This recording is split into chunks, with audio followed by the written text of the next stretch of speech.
Hello. Hello. Reading friends. Hi, Shelly. Hey. Good to see you. It's nice to have you here as well. I think I've had a busy week. You've had a bit of a week in many ways. So let's just have a lovely evening together. Relax. Can't wait. Do some reading, do some writing. I'm going to bring the comment straight up because there's a comment directed at you. I think there's a book I'm going to need to read very shortly. Hi, Stephen. Hi, Sharon. Hi, Sharon. What is boiling hot? We have not had that. I'm assuming in Scotland you've not had that either. Shelley, have you? Oh my goodness, it's been raining every single day. It's terrible. Yeah, so I'm looking out the window now. Like, how's the sun actually? No, the sun hasn't reached us. It's been grey and rainy most of today.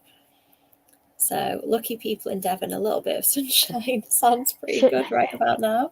Sharon, send some up to Scotland, please. And yeah, stop in Yorkshire on the way. That'd be lovely. Yeah. Ooh, the Ark. That sounds terrifying. Just the thought of arcs and connotations of dystopia. I don't know. Dystopias scare me too much these days. I don't know about you, Shelley, but unless it's like a nice upbeat dystopia, I can't cope. It feels too close to the bone, generally, dystopia. See, I love dystopian, and I'm not going to let you read my dystopian because I don't think that'll be good for you right now. It's not upbeat and sweet and nice. It's pretty dark. I can really read it for you, though, Shelley. I mean, the stuff I'll do for friends that I wouldn't read for other people. True, you are not wrong. We do make exceptions for our friends. Yeah, I do agree. We totally do. We do. This business is hard enough without supporting your friends. See, this book keeps coming up. I think, Shelley, I'm going to have to read Powerless. Oh, Caroline, hello. Yeah, so I'm reading Powerless just now. I can't believe you've actually finished that. The problem is I've got 2 kids and it's the summer holidays. So you sit down and you're like, right, they're settled. I'll just have a wee bit of time to read. Mom, I'm hungry. Mom, I want a drink. Mom, I'm still hungry. Mom, I want a snack. And I'm like, okay. So it's like a little page here, a little page there. But yeah, and then at night time, you're just too tired. But I'm about 100 pages in, I think, Caroline, to Powerless. And I really am loving it. I'm totally getting Hunger Games vibes from it. It's kind of, yeah, it's quite similar in certain ways. But I want to see, Caroline, if you enjoyed it. Yes, that is the question, because Caroline, like me, is not generally a fantasy reader. I do make some exceptions, but Caroline did say that I might have to read it, so maybe. Yeah, I mean, this is what part of northeast? I'm South Yorkshire. I don't even know where that is. I'm in Yorkshire. Oh, don't ask me geography. Yeah, I'm rubbish. Yeah, I mean, it depends, because today, like, we'd planned to go to the park and it was grey, but fine. And then by the time we got there, it was absolutely chucking it down. So we ended up going to an ice cream instead. So I had a massive chocolate concrete slab with custard, and Nathan had a big ice cream. So he was happy, I was happy, so it was fine. But I would say that was a total win, definitely. Yeah, exactly. We both kind of went, oh, what a shame. Let's go to the ice cream shop instead. I like being warm, but when I don't have to do anything, like on holiday, it's great. But yeah, normal day-to-day warm, maybe less. Yeah, I agree. I don't know, I'm just getting more delicate, Sharon. Like, the older I'm getting, I used to love like post-apocalyptic, and now I'm like, oh no, I see this happening. I'm okay. I don't need this.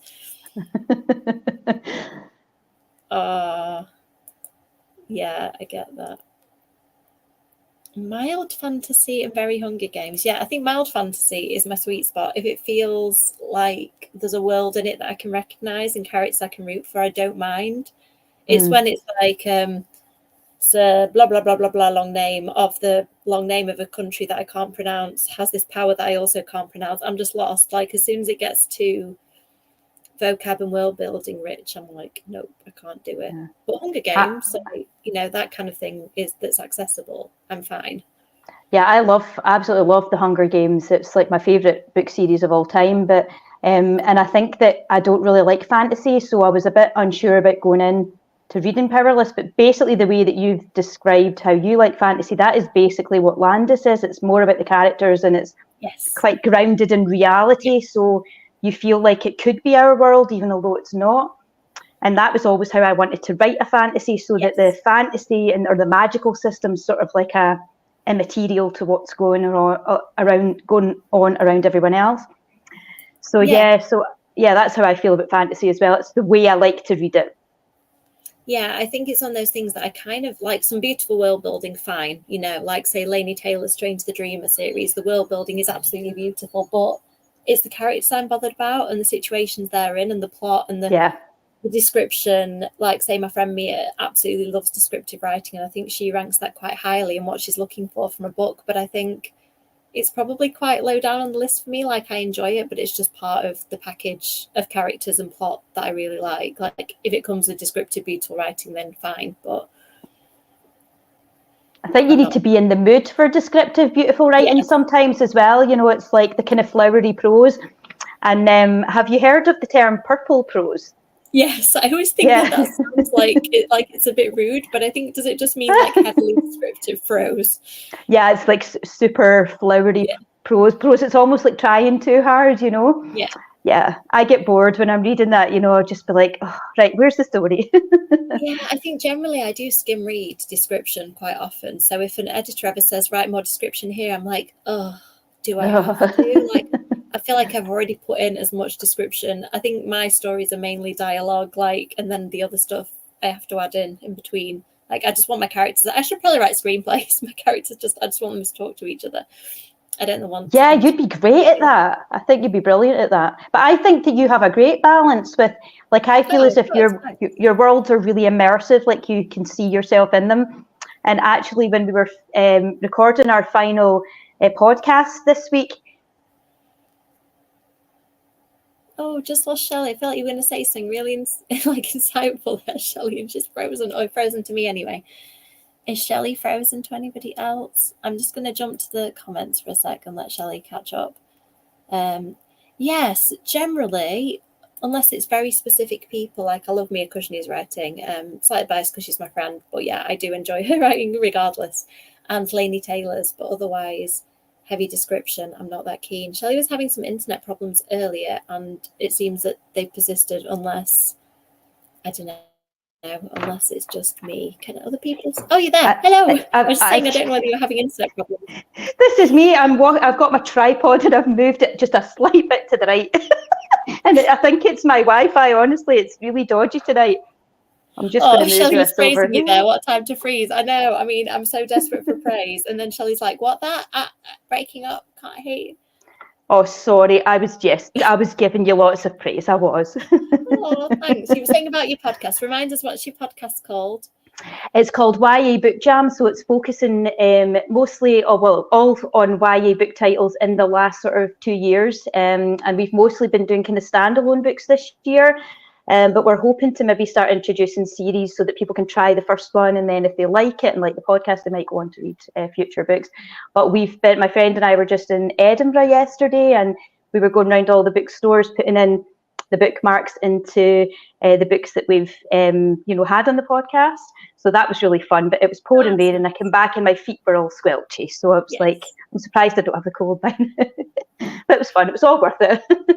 Oh, I've never been to Scotland and seen sunshine. I don't think. Maybe once for Edinburgh Festival, like in the peak of August. I think it was sunny. But generally, if I go to either Wales, Scotland or Ireland, I'm just like in the mist and rain, and I love it.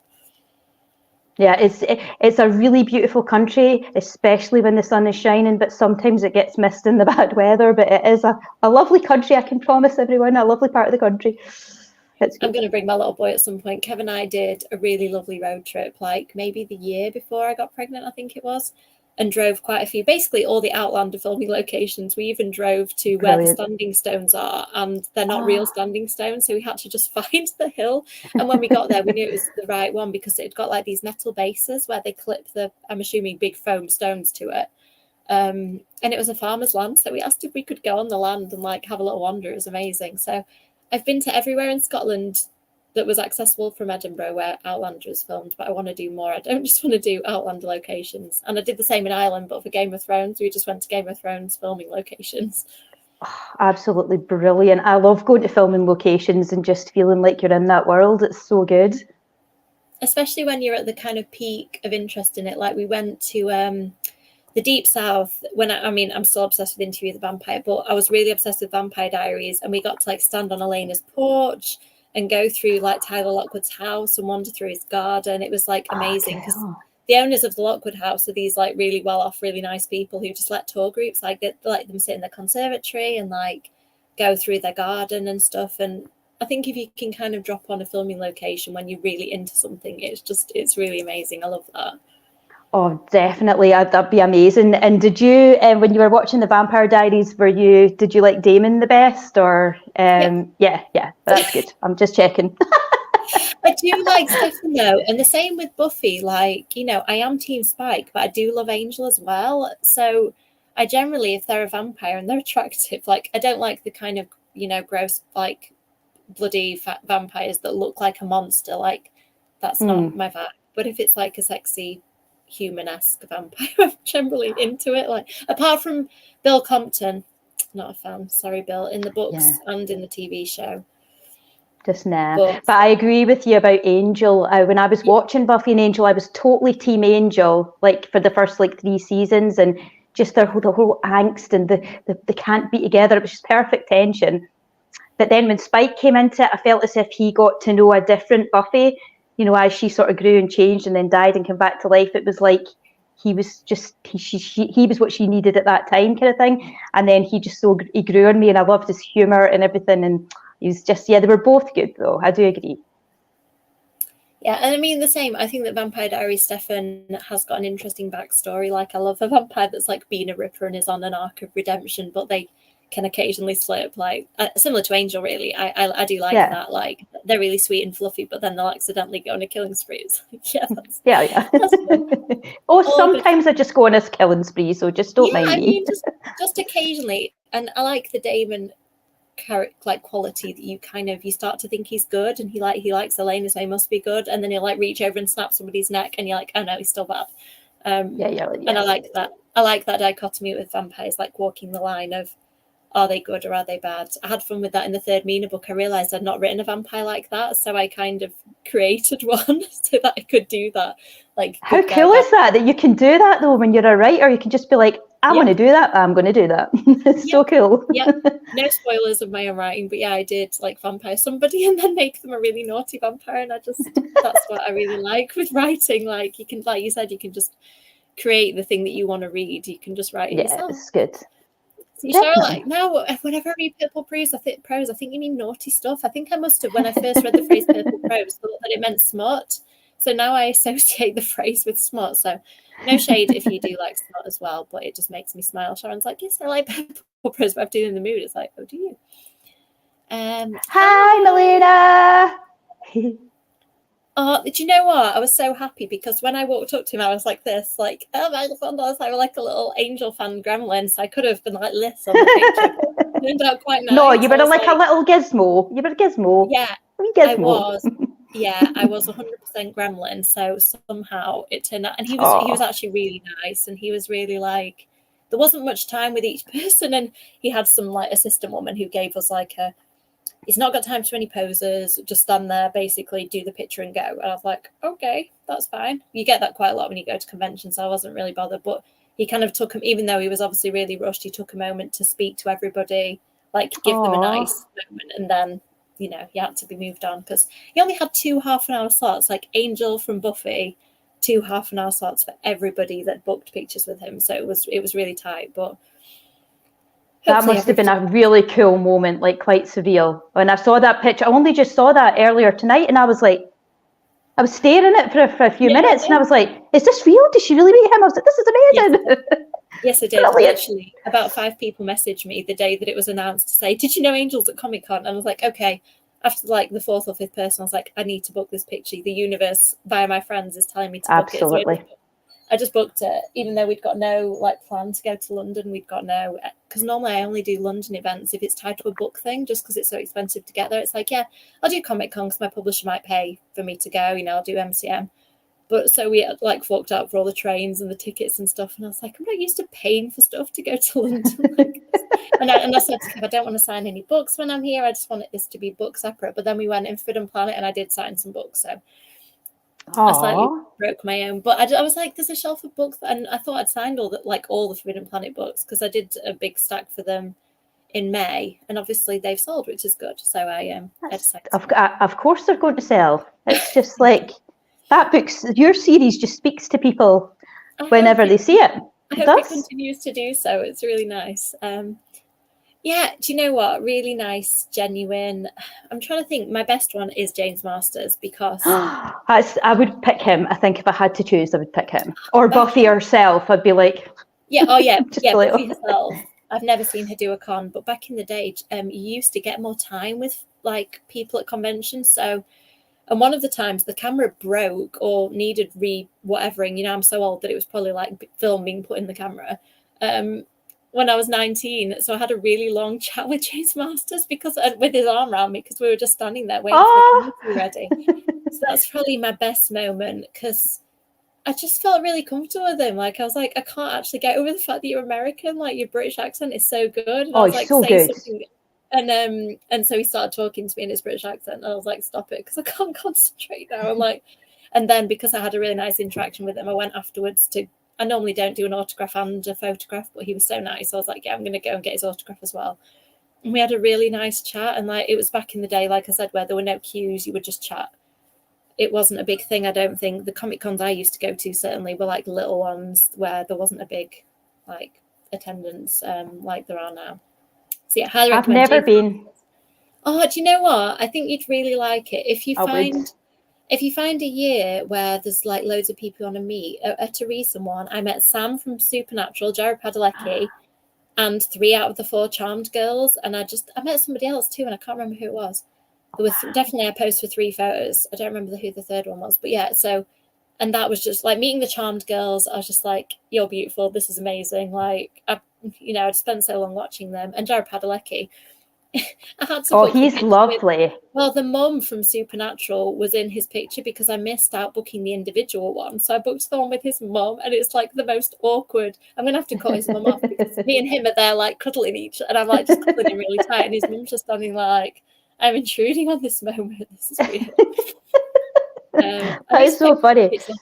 I'm going to convince you to do this because at some point I will post a picture of all the people I've met, because I've been a little extreme. Like I've met both Supernatural brothers, both Vampire Diaries brothers, Elena's brother, Tom Welling from Smallville. That was a good one. I loved Smallville. Are you a Smallville fan as well? Yes, absolutely love Smallville. The music is enough to make me cry. I know. You know, the end of the episode where they're in the barn, you've got Lana and Clark. It's like, yeah. I know. When she finds out and you're like, yes, she finally knows. And then it all gets taken back at the end and you're like, no. Yeah, that was quite an episode.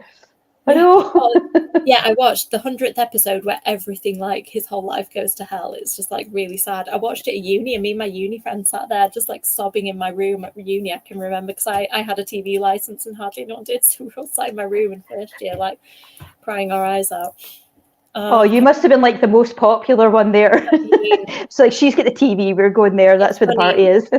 Go from being a nerd when you're younger to like sixth form and uni. I think I did come into my own a little bit. Like I figured out my identity, and like suddenly being smart is cool the older you get. I think like it's not cool when you're 11 or 12 and you're putting your hand up all the time in class. People are like, oh god, her again. I'm like, yes, I am smart, I know the answers. Is Buffy your favourite show too? I actually don't know. Is it your absolute favourite or just one of? Yes, Caroline, Buffy is my ultimate go-to. Nothing is beating it, and I don't even want anything to beat it. So, like nothing could challenge it for me. So I watch it every year, like without fail. I will watch it at some point. I've still to do my rewatch this year, so I'll probably start that when the kids go back to school. But yes, Buffy, love Buffy. Yeah, I mean, I've never had a series come close. Vampire Diaries is pretty close, but not anywhere near, if you know what I mean. Like, it's about as close as we could get. Smallville is up there. Deadwood is up there randomly. I love a Western, like a good Western. And Alias, I love Alias, but yeah. Oh, Alias was brilliant as well. I absolutely loved Alias, and I kept on trying to get my husband to watch it after I'd watched it all. Like, then I met him and like, we need to watch this, but he thought it was a bit too dated and a bit too cheesy when he went to watch it. So now I have to... Oh, it's so good. I love it. I mean, it's really over the top, but it's so good. She wears a different outfit every episode. Well, like 10 outfits every episode. And she'll strut into a club like the most obvious spy you've ever seen. And everybody's like, you can't tell that she's the same person. She's got red hair. Like, who's she? She's brilliant. I think she is amazing. I was like she's like one of these people that you would just watch and be like, oh, I'd love to look like her. You know, she always pulled off every one of her outfits and looked absolutely spectacular, didn't she? Everything from like, she'd have like this little cropped like bleached blonde wig one episode, and then the next week she'd have like long dark hair, and she just looks amazing with all. Oh no, Sharon, not good. Oh no.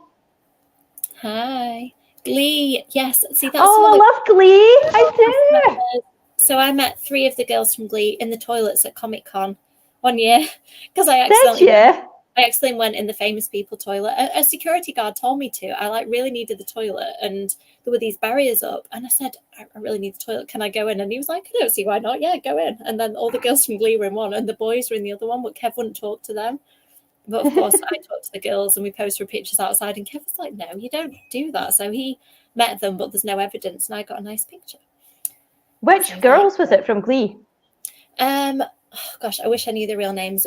Brittany, Tina, and Santana. Those 3. So not Leah Michelle, but those. They were lovely, all 3 of them. They were like we were in the toilet about to pose for a picture, and then one of them was like, "This is weird. Let's not do it in the toilet. Let's go outside." So we went outside, and they're I think one of them ended up getting pulled away, so I only got a picture with 2 of the 3. But yeah, it was. So that's another picture that you need to fish out when you're doing your collage of pictures of all the famous people that you've met. Yeah, and that would be really cool. One of the best ones is Chris Hemsworth, but I didn't have a picture with him because my brother and Kev vetoed me and said that I couldn't walk up to him because it was in a restaurant in London. Apparently, that's not what you do. And I was like, okay. But this might be my only chance. Yeah, but he was with a group of people, and they were all really beautiful. And his brother was there too, Liam. And I was like, I'm going to make a real idiot of myself if I do this. So I didn't, and he walked past our table and like winked at us halfway through, and I was like, he so knows that we've been talking about him for like the past hour. At least you got a wink. That's amazing. Well, yeah, he like grinned and winked at us, and my brother afterwards went and tried to buy like the whole outfit that he was wearing, and I was like, it's very obvious what you're doing. He's like trying on these drop V t-shirts and like beanie hats, and I'm like, what do you know? Just wearing that. Yes, Alias is so good. I'm really enjoying my rewatch. And yes, parts of it are a little bit dated, but it's just like the romance is so good, and the kind of the stakes are so high in it. Like you think that the stakes couldn't be any higher, and then like you find out that like Sydney's at the heart of all these different things. Like, yeah, it's really good. Okay, I think we've chatted enough. Let's do some work. So are you reading or writing tonight? Tonight, I am going to do a writing sprint, and I'm hoping to get a couple of 1,000 words done. So that's a tall order, but I'm going to try. Yeah, you can do it. Sprints are magic. It's the focus and the kitty like judging you if you start working. So exactly. I'll be fine. I am editing. I'm probably going to turn my camera off for a bit because I'm doing Kev's edits tonight. So, and he will probably wear in pajamas, so I'll not subject him to being on camera in whatever state of like casual he's wearing. So yeah, if my camera goes off, I'm doing Kev's edits, and if I'm sitting here looking grumpy, I'm doing my own because I don't know. I love doing edits mostly, but I also find them really hard because I write stuff like, has this character said this before? And then I'm like, oh God, I've got to find out if they've said this before, and like search and scroll through. So the comments I write tend to be like stuff that's really difficult. If I don't do it in the moment, it's something I can't be bothered to do. And then I realize that I still have to do it later. So there might be scowling and like past me should have just done this job, and then I wouldn't have had to do it now. I know edits are a funny thing. And sometimes you're like, oh, I'm right in the zone here, but I just feel like I did need to do a wee bit of an edit, and then you worry you're going to lose your path, don't you? Yes. And yeah, you go back like 10 chapters or something to fix the thing that you'd mentioned in the comments. Then you're like, oh God, where was I? Why did I fix that thing? It was because something was happening in the present moment, and I don't remember what it was now. So, and I also yesterday had to do the annoying thing. I split 2 chapters near the beginning of the book, and then went, oh, that means I've got to renumber every chapter. Oh, that is such a pain as well. I hate that. And this book has pretty short chapters, so it's got like 50 odd chapters. So, I mean, you've read it. Shelly knows. Shelly's one of the only like 3 people who's read this book. Only 3? Oh, yeah, I feel so honoured, honestly. so whatever publishers it went to, I mean, however many people that was, but like my husband, my agent, my editor, and Mia, I think are probably the only people that have read it. And you, yeah. So 5, you're like 1. I just can't wait to own it on my shelf. I just can't wait. Very excited about that. Excited about this one. I've got really high hopes, so fingers crossed. It's going to do amazing. I hope so. Thank you. It's scary though when you write something like, it's kind of the normal me stuff, but it's still pushing me a bit further. And I always think like when you're pushing yourself, it's scary. You're a bit out of your comfort zone. Whew. Yeah, I think that's where it's good to have somebody who's read it ensure you that honestly it's quality gold. So you don't need to worry. I read a lot of books, and I would be honest. Even if it hadn't been my cup of tea, I would have said, this is good, that's good. Maybe not my cup of tea, but I'm generally quite honest with people. But no, it was exactly what I would pick up in a bookshop, and I'm so glad I got to read it. Oh, thank you. Right, I am going to mark where we're up to in the comments. Let's do a sprint. We've had a lovely chat. I think we need to do some work, and then we'll see you. Sorry, I chat too much. That's part of my problem. No such thing. I love it. It's lovely to catch up with you. I'm going to mute us, and You then I'll too. see you.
Hello, hello.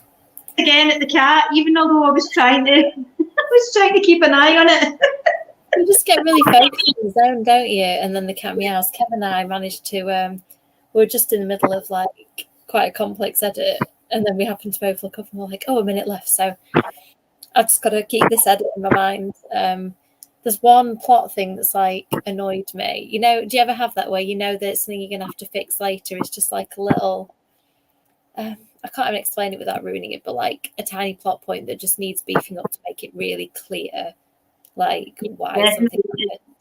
Do you not find as well, it's like, it's difficult because in your head, you know exactly what's going on, but the reader might not. So that's where you've got to kind of embellish it. And then you want to also not do like an info dump or be over expositional or anything like that. So, and sometimes you think, oh, if I change something here, I'll have to be careful because I might have to add in other wee threaded bits throughout as well. And it kind of can get quite complicated. Yeah, and I tend to have main characters who are quite like, they're clever and they're very curious and they really want to know the truth. So I've got to be careful that they're not too clever. Like, you know, in Good Girl's Guide to Murder, like Pip's super clever. And I was like, when I was watching the TV show and reading the books, like it's interesting watching Holly Jackson, like how do you cope with it when you've got a really clever protagonist to make sure that they're not too far ahead of the reader? Like you want the reader to be kind of on the journey with them, not to feel like, oh, it's like, you know, like say Sherlock Holmes sometimes would solve something and the reader's like, whoa, that's mind-blowing. In YA, you don't want that. You want the reader, I think, to be with the main character solving it. So that's where I'm at. See, we're talking about A Good Girl's Guide to Murder. I've not read the book yet. Don't judge me. I've got the hardback version of the first, with the sprayed edges of the first and second one. And I've got like this little village book club that we have, and we're going to read it in September, I think. And I was wondering, see the first season, have you finished it? Is it just on the first book or does it cover more than one book?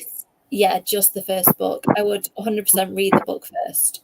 Oh, I would definitely not do it any other way. So I'm going to hold off and I'll read the book in September and then I'll have something to look forward to afterwards.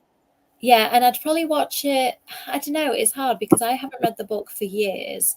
So as I was watching the series, I had like this brain itch, like, I think this is different from the book, but I can't remember the book. So in a way, I kind of wish I'd read the book recently. If you're like me, I think you'll maybe enjoy watching the series fairly soon after so you can see the differences. I wanted to see the differences and I couldn't remember. It was frustrating. I kind of wanted to know what they changed and what they hadn't and why. There was one thing I remembered.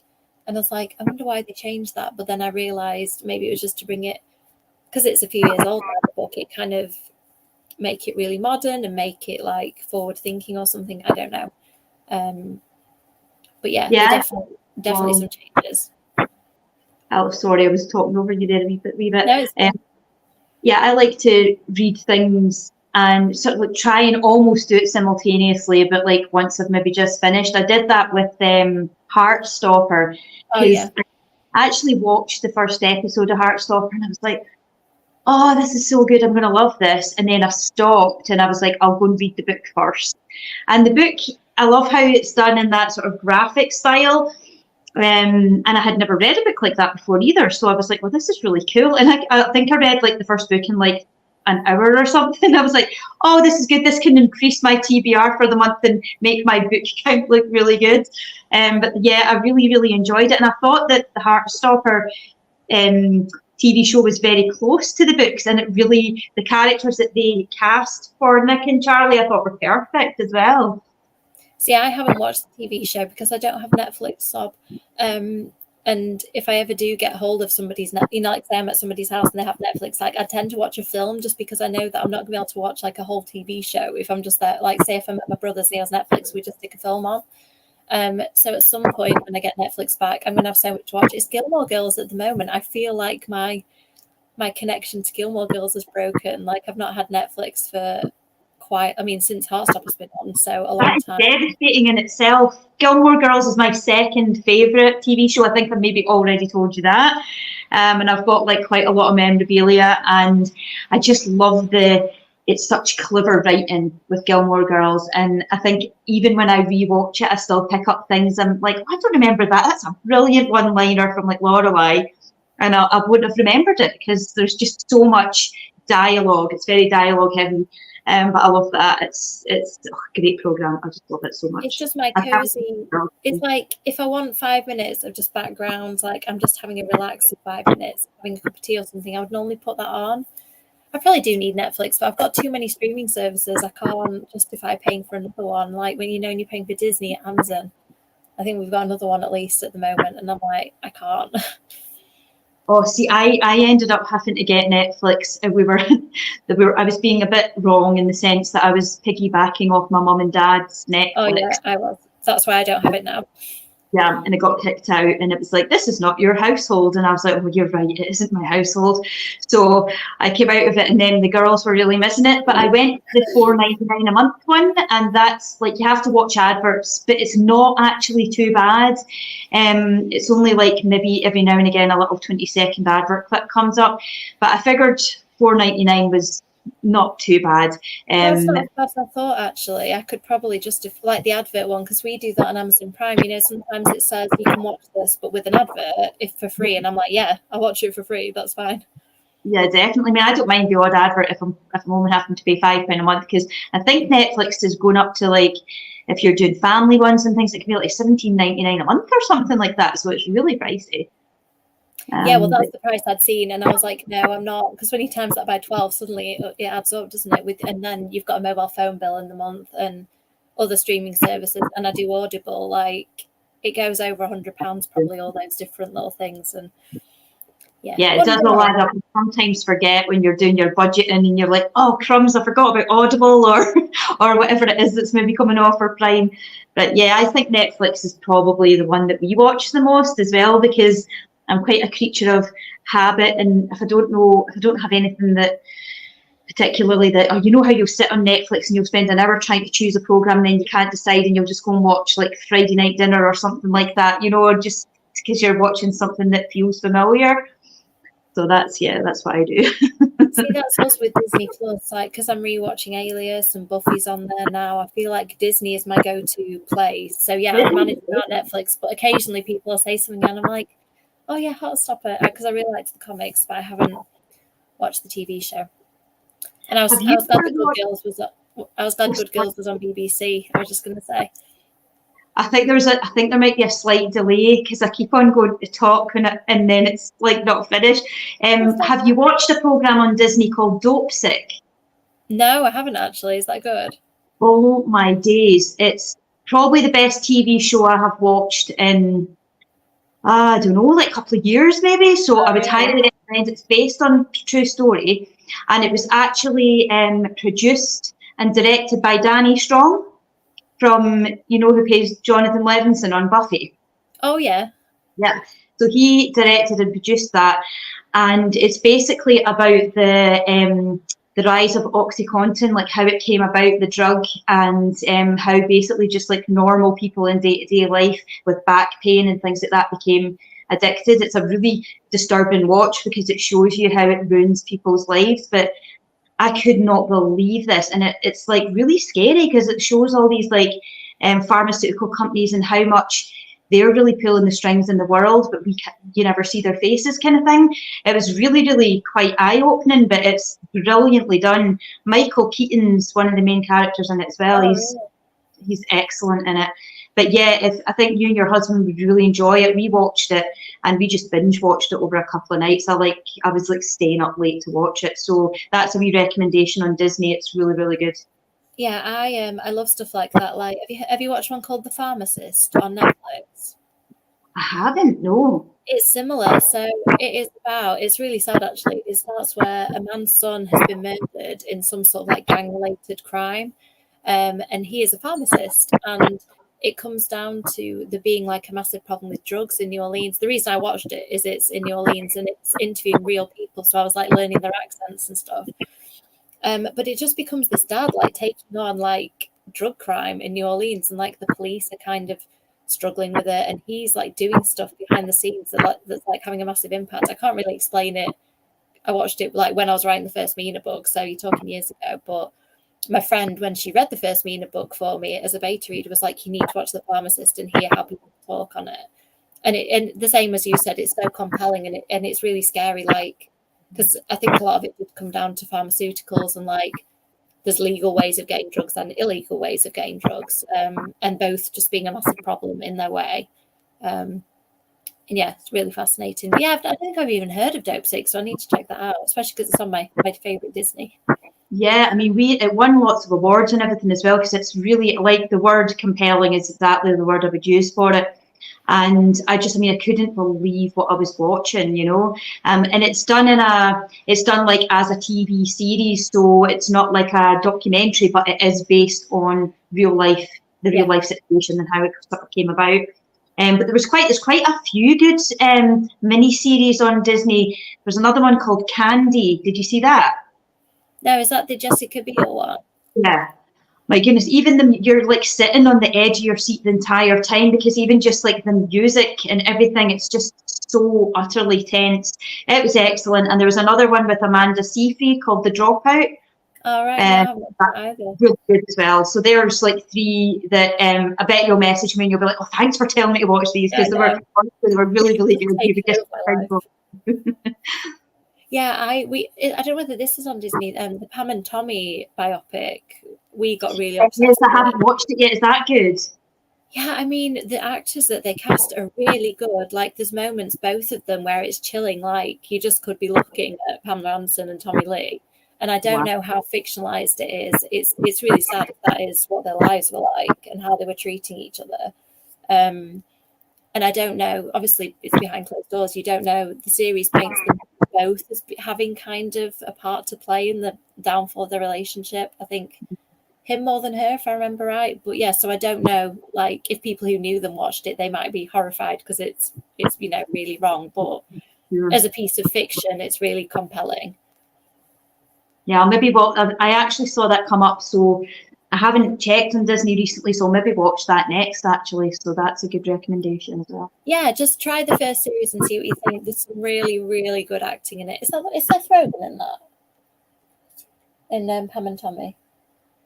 There's some, Seth Rogen is one of the main characters early on, and he's really good in it.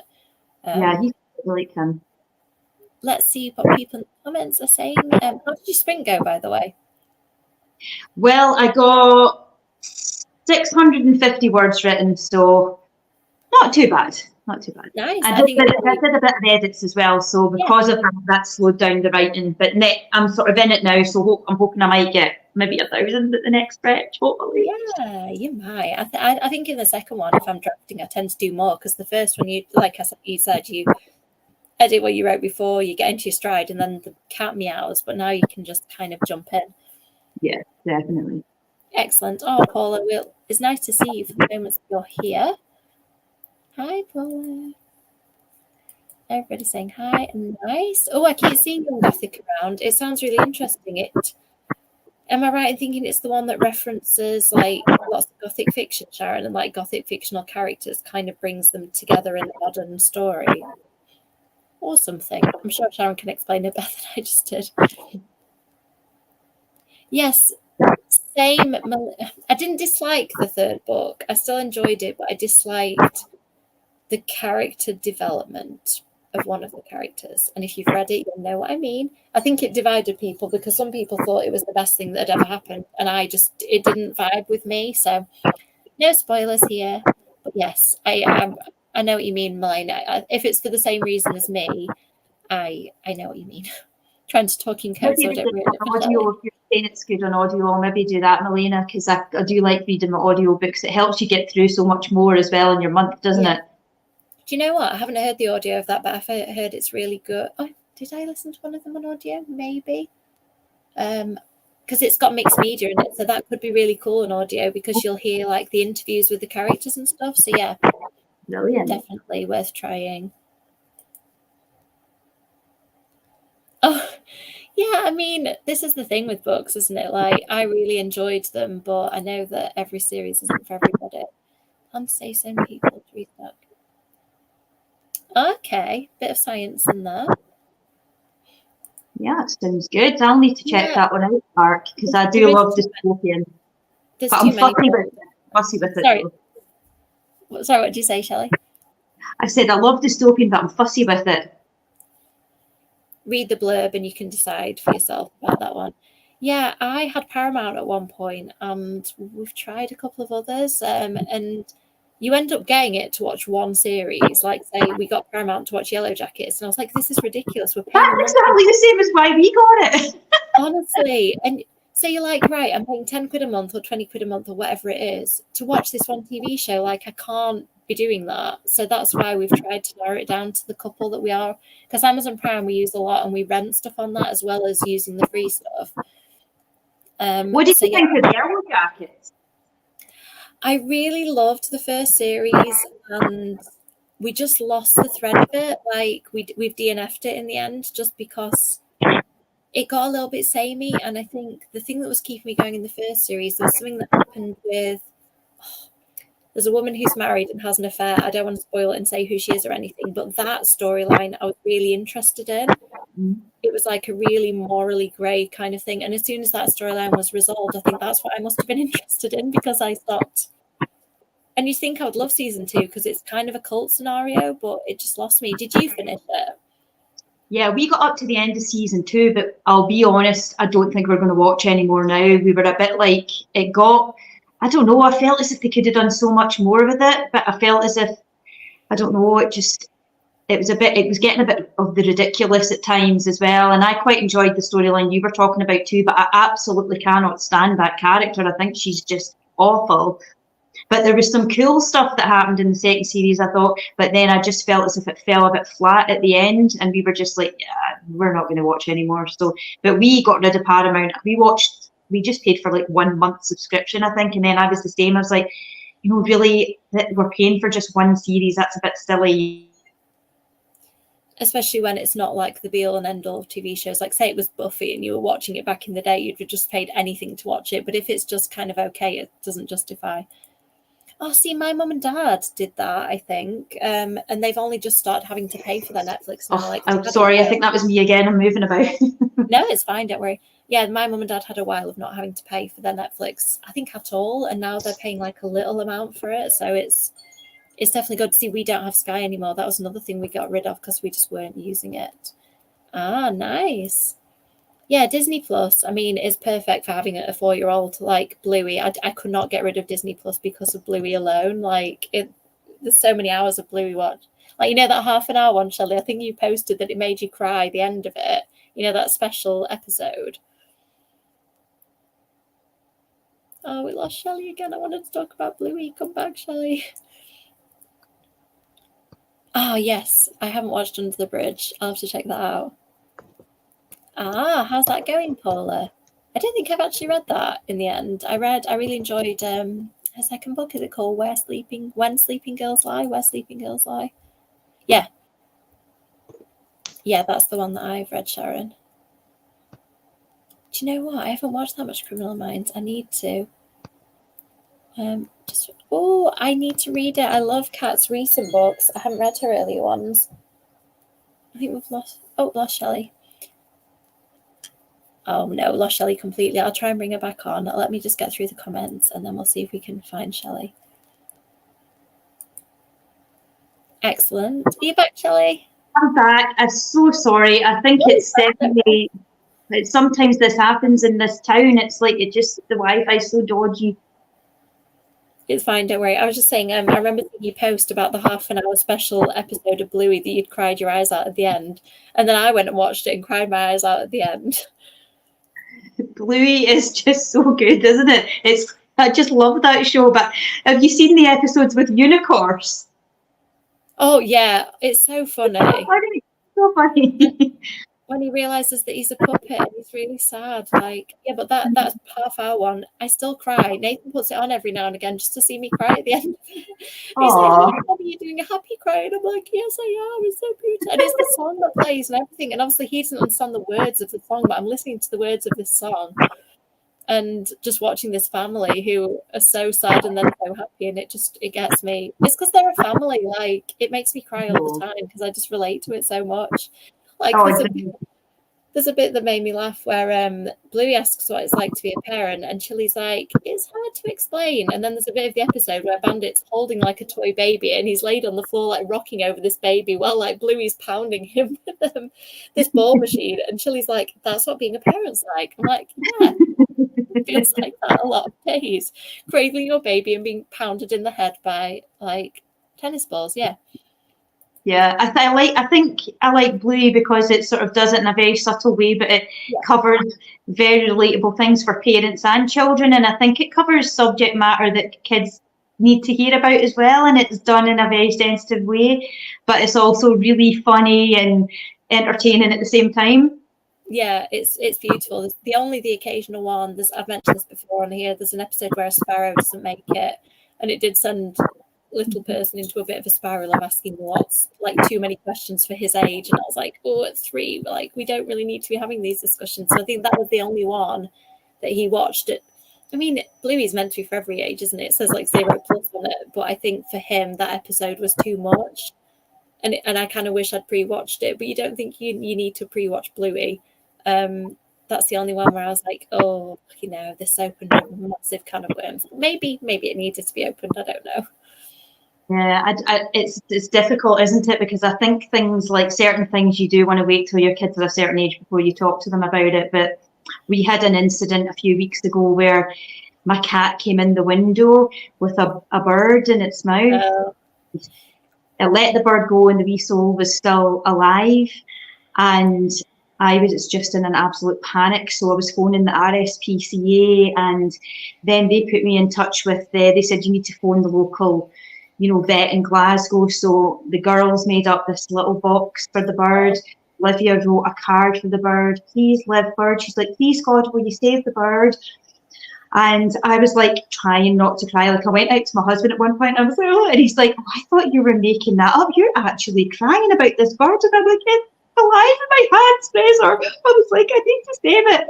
So anyway, we got this little box made. We drove to Glasgow, and the bird died 2 minutes before we arrived at the hospital, and the girls were holding the box in the back. It was absolutely devastating.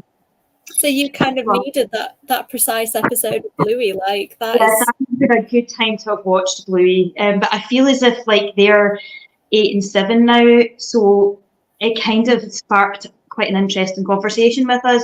And I sort of thought maybe they do need to realise that these things do happen, and it probably was a good time to broach it, but not when they were. It would have been a lot younger. It would have been even more difficult. Do you know what? I think most children, it would have gone over their heads at too young an age. But I think I've got a very analytical little person in my house who kind of understands more than often his age should understand. Because like there was something in the car earlier. The radio was on the way to school, and it was just playing music and like a bit of chat in between. And he was just sitting in the back looking at the window, and he said, "Oh, Mummy, they just said so and so on the radio." And I was like, "Oh, I didn't realize you were listening to that." And it wasn't inappropriate, but he just completely picked up this adult conversation and like throwed it back to me. So yeah, I think he's just that kind of child. Like, because I had this conversation with them and they were like, "Yeah, my kids have watched that and they didn't say anything about it." And I was like, "Oh, I don't have one of those." I get it. My oldest daughter, it's like she wants to watch all the Harry Potter films, and I've been kind of letting her watch the first few. But my younger daughter, she gets bored, and my older daughter, she's watching it so intensely, and she asks me all these questions, and I'm like, okay. So I get it. I get it. So very different kids, but yeah. I still struggle with the 4th film and the 5th film. Like the deaths in that are just like, oh, yeah. I think book 4, like and film 4, I don't know what age it's appropriate to watch and read those. It's really hard, depending on the kid, like 18 or something, maybe. Yeah, I mean, I capped it. I think the first 3 films are like, I don't know if are they PG or. Yeah, I think so. I think they're PG, but the 4th film goes to a 12A. So I said that to the girls. My oldest girl's very logical thinking. I'm like, look, see here, it says 12, so you've got to be 12 to watch that. She was like, okay. Oh, that's good. I'll remember that when I get to that. When I get to that conversation, I will remember this.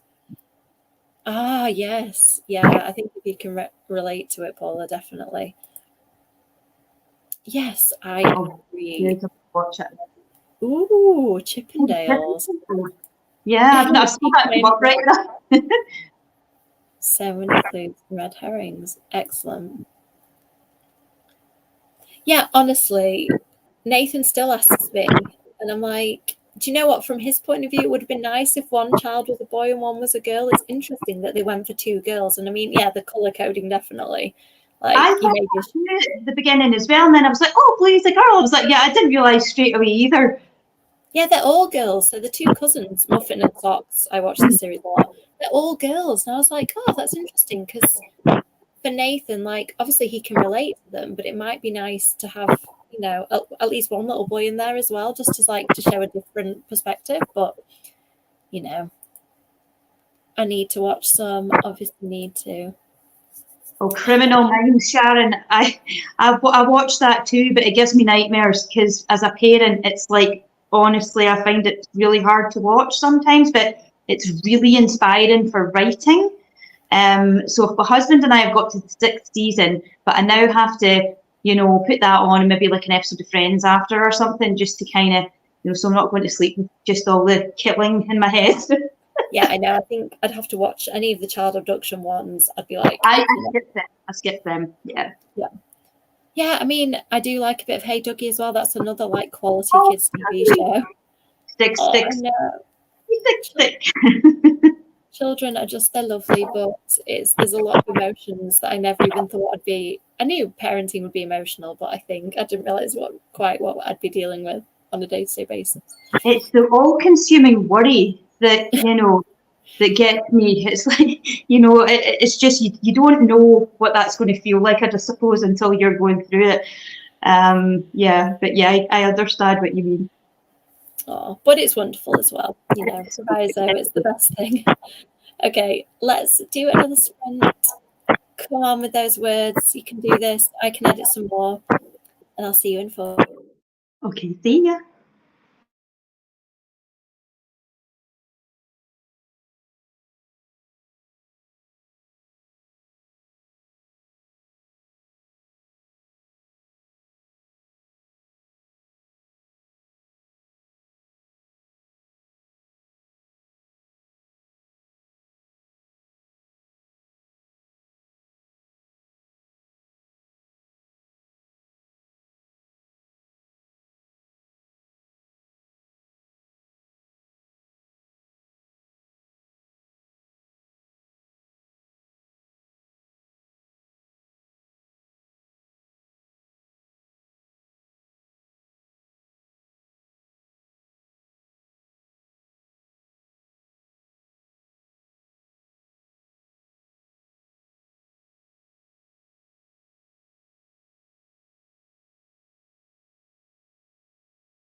Hello.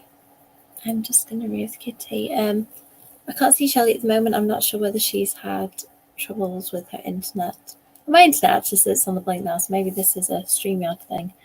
I hope everybody has had a good sprint. I'm going to call it quits there because I've got really tired. I don't think I can keep going. There's been lots of lovely chat, but it's got a little bit late, so I think that if we can just call it quits there for tonight, that'd be lovely, and I'm going to go to bed. So I'm just going to jump through the last few comments, and then we can say good night. I mean, I studied, so I did a law degree, and the criminal law module, like the cases were just absolutely wild. Like, I think TV shows show a dramatized version of it, but some of the real stuff is just absolutely unbelievable as well. Yeah, I can't at the moment, but I don't know whether that'll change. Hi, thank you for joining us. Yeah, that sounds really good to me.